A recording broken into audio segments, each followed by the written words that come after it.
Welcome back to Cover Dish. It's the dish that's covered. Ah, how Ah. are you? I'm doing okay. I'm doing okay. Can I tell you about this look I'm giving you tonight? I would absolutely love it, and I'm curious it hasn't happened sooner. Well, here we are, you know. I'll try to do it more promptly next time. Just right into Yeah. it. So, I'm giving you sort of Dowager Countess who's very vexed because let's address the elephant in the room. I do have a burst blood vessel in one of my eyes. I just woke up with it. I have no idea what's going on. I woke up like this. Yeah. So And it gives I think it adds a touch of like, I don't know, like consternation, a touch of character. Yeah, I like it. It's like the one bobby pin that's sticking out, you know what I mean? This is your body telling you stop volunteering for prize. Yeah. So You're like, God damn it, it's almost July 1st, chill out. yeah, I think that really fits with my theme, which, you know, one of the central themes on this show is me. Just me. And I feel like as I'm leaning into my 30s, I'm like glowing up and I'm shutting down. And what I mean by that, Brooke, is I'm trying. Oh, that's the name of a memoir. Glowing up and shutting down. Glowing up and shutting down. So I feel like I'm trying to look more the part while doing less. Not seeming like I'm doing less, but actually doing less. You know? Right. It's like wake up, start the coffee maker, and all the emails for the day are just scheduled. You know what I mean? Yes. It's like, let's circle back to this. Almost, let's, you know, and they just send out. It's like, good notes, everyone. Let's talk about it more next week. And then, like, that's it. You know? That's what we're doing. I love that. And as always, cocktail rings. So I don't know what that says about me. I don't even know what part I'm trying to look the part for, but this is what you No, get. I love that. And I love a cocktail ring. This ring is like one of my favorites. It's like so old. Oh, there's a lot to love about that ring. Yeah, dish cam. Dish cam for that ring. Oh, yeah. It's in focus, too. Look at those green emerald eyes. Gorge. Yes, they're fake. But I love it. It's like one of my power rings from when I started stand up. And it's just like, Yeah. I put it on and I'm just like, it doesn't matter if I'm in like sweatpants, but if it's on, I'm like, Yeah. You know what I mean? That's how I feel about this ring. It makes me feel like fetch my smelling salts and come away from the window. Oh, is that the one that opens? Yeah, this is the perfume ring from Witch Lab. Yes, with the creepy old perfume. That you Speaking of which, I'm very sexy. Ooh, okay. And now I'm going to put on a hoodie because I'm cold. So, all right, special boys are double dish sexy. cam. And 5, 6, 7, 8. Fan kicks. Kick turns. Na, na, na, na. Pot of beret. Pot of beret. Now I just look like a vampire who's cold. I love that. So tonight we're talking about exes, which is the least comforting thing. So I needed my hoodie to be more comforting. Oh, yeah. Oh, there's a tie-in. There's an unexpected tie-in, like exes and comfort. So let's... Oh, exes and stolen hoodies. Exes and stolen hoodies. Yeah, let's come back to that. There's a lot to unpack. There's a lot there, girl. Mm-hmm. I think one of the most lesbian things is wearing... I have a pair of sweatpants from my ex's ex. So they dated, the femme left clothes there. I stole a pair of her sweatpants and I never met her. Oh, wow. But did you know that they were hers, or did you think that they were the girlfriends? No, they were already in the, like, joint clothes of the person who used to identify as female, but is now, I think, gender nonconforming or non-binary or trans, so I don't know. So we'll call them a joy friend for this. So Yeah, it was already kind of in, like, the collective joy friends dresser. Mm-hmm. So I, like, grabbed it. And I was wearing them, and then they were like, oh, those are my exes. And I was like, they are comfortable. So when I talk about, I don't like it when stereotypes are true to life, but it's like like in a lesbian relationship, you just share everything, and then things just sort of get passed down. Like there's a lineage of clothing. You know what I mean? Like there is a rich lineage. You had the clothing of the girlfriend, and then you became an ex, and then that piece of clothing like made its way to the next person. It's like the sisterhood of the traveling pants. It is emphasis on sister hood. Okay. like the clitoral hood. Anyways. Oh wow. Okay. All right. And I thought I was going deep by talking about docking, and here you are talking about the clitoral hood. Uh, Good thing we don't monetize this. That's all I can say. oh my God. Cut it in post. I have a sports bra from an ex that like is my favorite sports bra. Whoa. And I don't even know if it was theirs. Like it was in their room and it's mine now. Yeah, and I don't care to apologize for that, America. No, and I will politely see them around and I'll just be like, you just pull one strap out, like, yeah, it's not even a hot sports bra. It's just great support. So, girl, exes, love them or list them? What are they good for? What Absolutely do we do? nothing. Say it again. Exes. Huh. What are they good for? Absolutely none. Yeah. So, do you talk to exes? Not you personally, but like just the general you. Are you a person who's like, absolutely, you keep them in your life, blah, blah, blah? Or are you like, one and done, we're not talking, move on? Okay, so I'm so glad you asked, Brooke. I'm pro plan A, let's keep in touch. Like, I would like to shoot for let's keep in touch. Especially if you were together for a long time, if you shared intimate details with this person. Hopefully you got to a place in a relationship where you cared about them at one time. So, like, unless there was a bridge-burning relationship ending, incandescent ending to a relationship, it's like, yeah, let's try to keep in touch. That feels like a good thing to me, just as a general rule of thumb. But as we know, rules of thumb were made to be broken. So there are going to be those situations where it's like, yeah, actually, this interaction with this person is not nourishing me. It doesn't spark joy, Mary Kondo. So we need to just go ahead and invite it to go. We need to invite it to go. Well, and how staying in touch means different things to different people. Right. Like monogamy, right? Yeah. So the definition of staying in touch, like how close can you be with an ex? Yeah. And unfortunately, dear viewers, I don't have the flow chart for that one figured out. So you are going to have to work it out like case by case basis. So it's like maybe what's right for you is getting lunch once a month. Maybe what's right for you is ideal. I don't think for me I would want to see someone once a week. Like that's way too much. Oh my God, yeah. What are you doing once a week? Yeah, I'm just using like the extreme one end of the spectrum to be like, we're not going there. Well, yeah, and like, but I think it's also the emotional investment. Like, do you think someone who is like really in touch and in tune with their exes makes themselves emotionally available for a new commitment? If, right, like that's always the balance. Is like, I'm always thinking about that. And like, by the way, I have friends who are exes. I have a few that just text me for legal advice. And I love it. I think it's hilarious. It's not the kind of law I ever practice, but you can always text. Yeah. And I'll be like, I don't do that. But it's really funny. And then I have the ones that I'm like, I actually don't know what state they're in. You know what I mean? There's like a range. Yeah. Don't know, don't need to know. Don't care to know. And shouldn't know. And like you should know where I live. But like I do think, right, there is so much to be learned by your current partner, by their exes. Not necessarily by meeting them, right? But how they speak about them, how they talk about them. Yeah. Yeah, and I mean, it's beyond the shit where it's like, well, if all their exes are crazy, then we know the common denominator. It's beyond that stuff. It's like, how do you handle conflicts? How do you exit out of situations you want to get out of? Are you a cut and run, like just done? Are you a gripper and you hold on even when it's not good? Like, what are your patterns and things that you can learn? Yeah, that's a great point. One of the things for me is capacity for empathy that you demonstrate in those stories. It's like if you constantly have a narrative of they did this to me, like woe is me, like I'm always the victim. I think that's worth investigating some more because it's like, no, there's always two sides to every story. And it's worth just acknowledging that the other person has different perspective. And I'm not talking about outright overt abuse or manipulation. I'm just talking about like people. Yeah, I was upset with them that they didn't clean the house, but it turns out that like the vacuum was broken. You know, just things like that. Right. Well, he didn't like onions.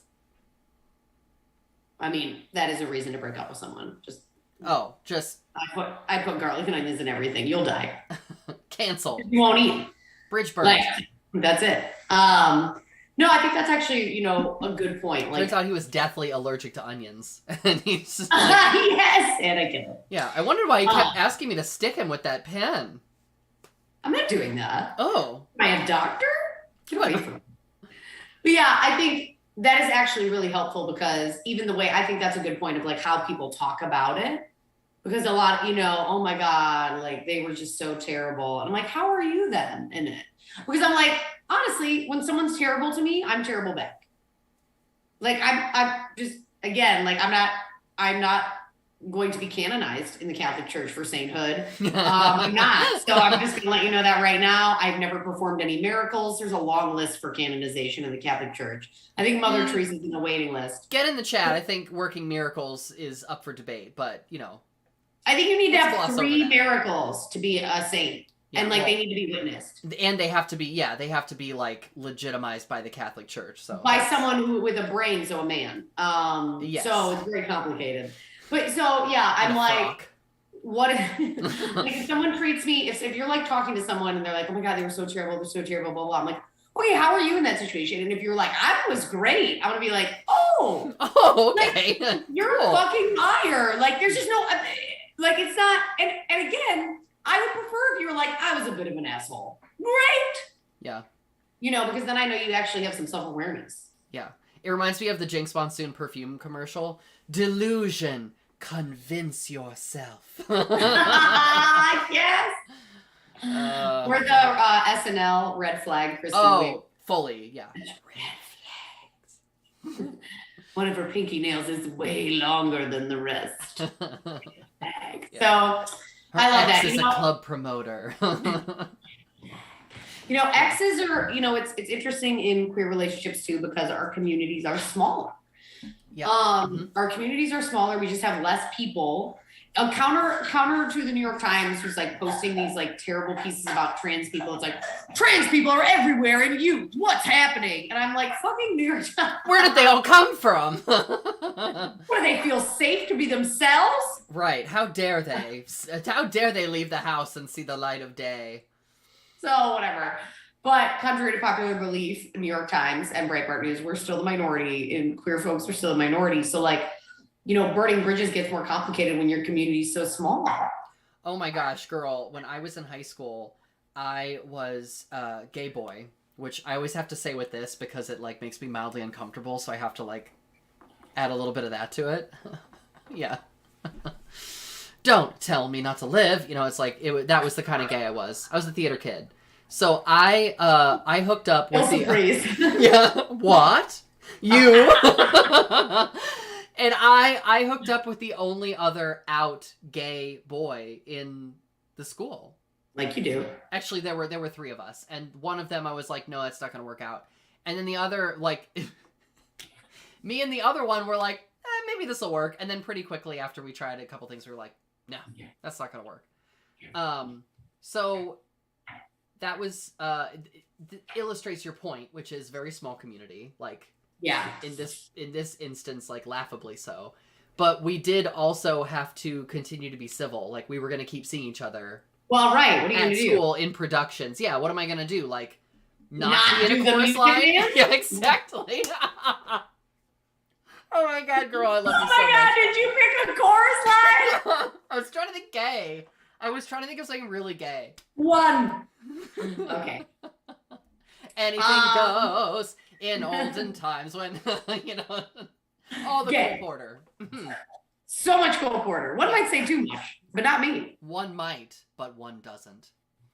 One doesn't. So yes, okay. So it is that way, I think, as you get older too. Like you know what I mean? Like you can't run in, there's only so many times you can run into every single ex at Pride and you have to question yourself. There was a time in my late 20s, I was at Columbus Pride. Just a disclaimer, before the Black Pride 4, I was at Stonewall Columbus Pride. I just want to clarify that. I have a rep to protect, girl. And I was like walking through the park, and this was when it was still at Good Ale. Mm. It was back this year. It was back at Good Ale. Was it? Because they decided maybe direct sunlight in concrete was not a good idea. So they moved it back to the park where there's shade and anyway. Oh, I love that. I love it. Can you stop licking your feet? Anyways, this is very interesting because I was dressed as a woods nymph, so I thankfully they chose a setting that matched my costuming, and I really appreciated that about them. That is very thoughtful. I heard that's why they changed it. Yeah, I was. They reached out to me and said, "What are you wearing?" Yeah. And I said, "What am I Tell not us wearing?" everything. And you just sent a picture of like a Gen Zer on TikTok, and they're like, "We got it." Yeah, yeah. But yeah, so this was like back in the day, and I like walked around and I like saw 3 X's, and I had to make like 3 right turns. And if you know what that means, and you're back to where you started in Goodale. And I was just like, I need to like adjust how I'm dating. You know what I mean? It was like, oh, okay. Yeah. Every public interaction is like a labyrinth. You're like, huh, and then you have to turn. Yeah, Then, it was like just I never even got to the like the Belgian waffle stand. It was a real downer. So I think it's also like you have to adjust a little bit and like figure out again as your maturity comes, like what are the things, you know what I mean? Because I'd be like, okay, I'm gonna break up with you after a couple weeks or a couple months, and when someone if they didn't take no for an answer, I just feel like I'm done. Yeah. Right? That can really leave a sour taste in someone's mouth, even when you try to do the mature right thing. Yeah, so that makes me think about my flowchart statement from before, which is like, I don't have a flowchart ready to go, but you might want to think about what those steps are for you. Because for me, it's like plan A, let's stay in touch. Let's keep it amicable, assuming that there was not something real spicy at the end that was like, we're breaking up, and then I never want to talk to you. Assuming there wasn't that. It's like, yeah, we can talk again. But then with the understanding that you stay cool. You know what I mean? If you start passive aggressively posting on Insta, like if you start vague booking about me, or feeling entitled to my time even though we're not together anymore. Oh yeah, talking like you hear that this person is talking about you from other people, like that's not cool. Right. And so I'm the type of person where I would like to address that stuff address it head on. Head on. Heads on. Heads on. It's like the red light, green light. I don't know. It sounds like something from that. But so you check in with the person. You're like, hey, I don't want to cut you out of my life, but I also don't want to keep you in my life if this is going to keep happening. Yeah. I think, the adjustment of time can be really difficult for folks, because of the unfettered access or the levels of access that were removed. Yeah. I was dating a math grad student who got me through computational linguistics because in that class, random nerd vent, they did not teach you any foundations of computer programming. They just expected you to know it. So I was like, oh, cool. I have not done any programming, so I'll do great at this. And oh my God. Yeah, and this grad student who was also kind of attractive, gay, we hit it off, and he helped me with my homework, and I really appreciated that. That was not why we started dating, but I really appreciated that about him. Like, oh, I like the things that you can do for me. So we dated for a little while, and it was fun. And then we decided, like, yeah, this isn't working out. Like, we're not a good emotional fit. So we broke up, and then it was just like the tears and the drama around like, you've made a mistake. We need to get back together. We're destined to be together. It's like, I'm not sure that we know that we're destined to be anything, I just like, that's just, my God. That doesn't go very far with me. That whole, like, we're predestined to be together. It's like, girl, no, I don't know what I'm supposed to be doing, but the one is who you make it. The one is who you make it and who you're ready to be with. Like, that's who you are is the one. Yeah. There is no like, Yeah, and there's compromise, which I think we've talked about it before on this channel, Brooke, in a previous episode where, Two Become One by the Spice Girls. It's like you do have a shared identity that you craft together, and even you as an individual does change in certain ways. You still have to feel like you have control and sovereignty over yourself. Of course. But you make adjustments and you do sort of change as a person. Yeah. As a function of your relationship. Oh, for sure. For sure. And like those are good changes, hopefully, and mature changes, hopefully. And sometimes they come in spurts, especially early on. Yeah. But like, no, none of that. You're the one shit. Oh, girl, women have asked me my ring size like 3 weeks in. And you're like, there's... and you're like, oh, girl, what are you packing in there? And I'm like, no, it's not about me. People who do that shit has nothing to do with me. That's none of my business. Why don't they ever ask me what size of martini glass I prefer? No. Girl, what are you drinking tonight? Manhattan. Girl, always keeping it classy. You know my life. I do know your life. I should have known. Again, I'm trying to look more the part while doing less.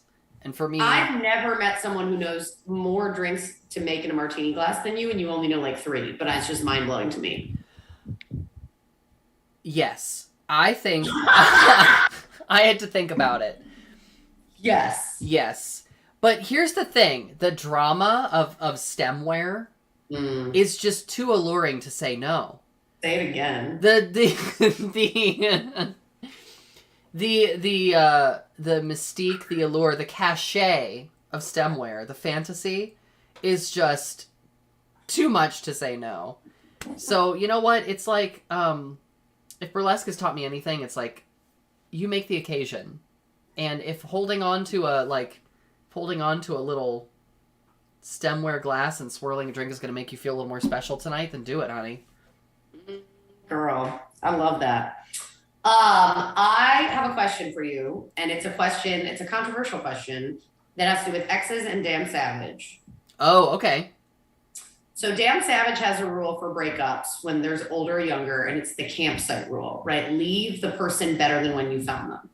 Okay. I would posit that that's a rule for all relationships. Well, what does he mean by that? Can you extrapolate Abuse a little bit? Manipulation and stuff. So the campsite rule is in older, younger relationships, the older person has a responsibility to leave the campsite, which is the younger person, better than when they found them. I would say in a relationship, there is a little bit of a responsibility for both people to leave each other a little bit better than when they found them. Obviously, the power dynamics, like, you know, they're there for a reason, but I feel like it's like, no, I would want whoever is with me to leave and carry something good that they learned from the relationship. I think Dan's had some hits and some misses, and that particular rule, I think it misses the mark a little bit for me. Yeah. First of all, for the reason you mentioned, which is like, why are we not trying to do that in all relationships? Like, right. Are we not trying to support the emotional well-being of the person we care about? Don't we have a responsibility to do that in a partnership? Oh, yeah, for sure. I think it's like, how do you address the power dynamic with ethics? Yes. There is a power dynamic, right? Yeah. So to that, I would say, I wouldn't describe it as a campfire rule. I would describe it as a uneven responsibility. So in the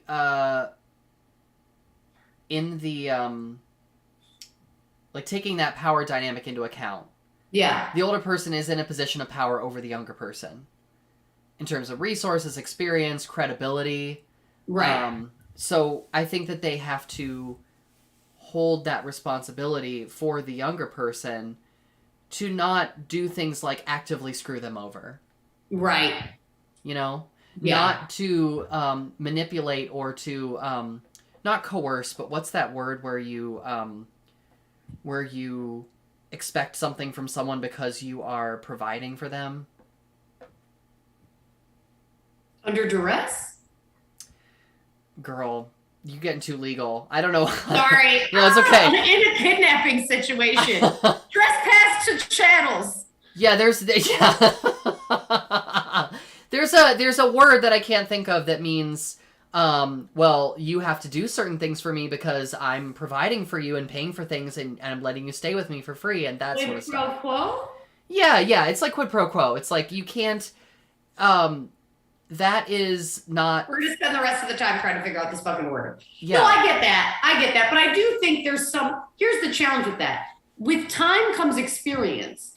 And with experience comes let's face it, how I could manipulate people in my 20s is very different than I hope to manipulate people in my 50s. Right? So even the level of what manipulation is different. Right? Like... Yeah. Didn't you think you were pulling one over on a dude in your 20s sometimes? And now you look back and you're like, To be clear, I didn't think I was pulling one over on anybody in my 20s because I didn't think of myself as desirable. I had this really terrible sense of self-worth that I was like, oh, I'm so lucky that anyone's talking to me. Like, it was bad. So under that situation, it's actually a miracle that someone didn't take advantage of me. But I had just enough self-worth in there that I had a good sense of when I should say no, thankfully. Yeah. Yeah. Girl, let's not on this episode, but it was some narrow scrapes. Like, Oh, girl. yeah, some things that could have gone wrong that thankfully didn't. But All right, craziest ex story. Go. This is how we wrap tonight. oh my gosh. Okay, so I was with someone, like one of the first people that I dated, who I met at like a random, back in the day when we used the acronym was GLBT. I was in like, Ooh. remember those days? Hey, did you go to a GLBT mixer? Yeah, it was one of those. We went to like a GLBT student mixer, and I met this. Yes. Yeah, and I met this guy, and we walked back home to my place, and girl, he was all pent up inside. He had all kinds of repressed emotions, and we were sort of like cuddling in my room, and I like went in to like give him a kiss, like there's just like little peck, you know what I mean? Like I was just like babes in the woods, like I didn't know what the hell I was doing, so fresh and so new. And I went to give him a kiss, and he was like, oh, there's, I noticed there's some, like, irritation around your mouth, so, like, I don't want to kiss until we have, like, till we share our test results. And I was like, okay, that's a little odd. And then he proceeded to tell me that the posters that I had on the wall were trashy and that I should take them down if anyone was gonna take me seriously. And then he told me about how he was on medication for his ADHD and anxiety that he shouldn't mix with alcohol, and then proceeded to drink alcohol, and then got kind of blackout, honestly. I have this I don't know how he got down there, but I have this very vivid memory of him. We had like a walk up where you had to like, so there were stairs from the street, but then there were additional set of stairs to get to the second floor. And I just remember him sort of like crumpled on the railing at the bottom of the stairs. And girl, we surely did date for the next 2 months.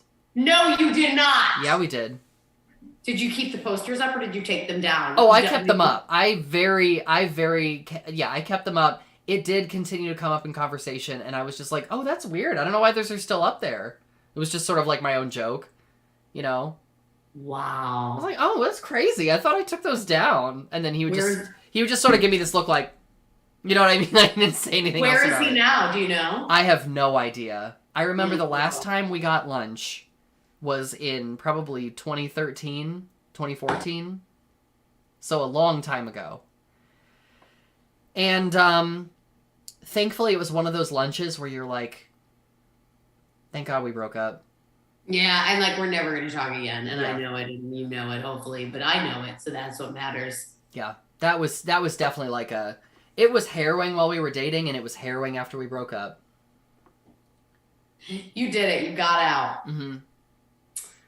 All right. I will end with my crazy ex story. I have so many crazy ex stories, but honestly, I want to tell a funny one because the crazy ones involve restraining orders. But let me tell you, my favorite ex story is one of my favorite exes who's very nice. Watched my bulldog while me and my then fiance went to New Hampshire. Oh no, me and my partner at the time, we were not engaged yet. And it was the funniest thing to go over with my current partner, to meet my ex-partner, to bring over Penny. And it was wild. Like we all just hung out in their kitchen. Wow. And they like had one exchange where it's like, oh, you know how Brooke is. And I was like, ha! Like it was like, no. No. Yeah, they were just like lounging in the kitchen like, so you're the new one. Exactly. It was totally cool. And I was like, this is peak lesbian Midwest energy. It was actually really great. And I miss everybody. Well, not the partner in that, not the partners in that way, but certainly miss Penny having a nice dog sitter. Because everyone in Florida likes little dogs. And nobody likes big dogs like Peony. They do. She does stick out somewhat. Poor thing. Frankly, how dare you? That is where we will end, dear viewers. No, just kidding. But yes, we're fighting. See if we show up next week yeah. on the dish every Tuesday at 7. We will not be here next week for July 4th, which is a holiday we don't honor because America's a mess right now, but we still like travel plans. Frankly, we don't see it. But we are going to be off next week. So please, please, please rewatch our past episodes, like us on Facebook and follow us on YouTube, as well as follow us on the gram. We would love to see you there. I love you all individually and collectively. Have a lovely evening. Bye, everyone. See you next Bye. Covered Dish.